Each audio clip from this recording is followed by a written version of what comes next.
Katigangers. Ano pang inaantay natin? Christmas malayo pa. Kainan na. Ito yung gyro, lamb gyro at saka pita bread. Dalawa yung kinuha ko. Para ito yung pinapakain ko sa anak ko, yung gusto niya. Pero ilagyan ko pa rin ng ano, yung chicken yun, yung ano, ibang ano dyan, meat dyan. Hindi ko lagyan ng kung ano-ano pa doon.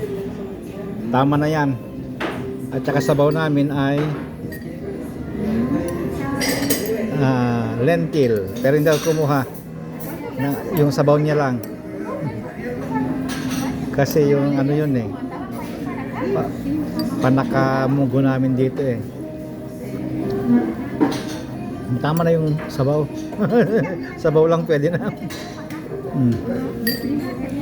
At saka aking panulak ay pineapple juice. Zigo na zigo ay danyo kabulon eh. Ang ana mas tilangana, ang kaya langana, pero malasa naman.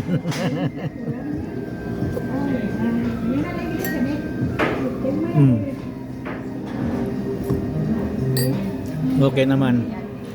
Ang pagkain nito ay ganyan. Tapos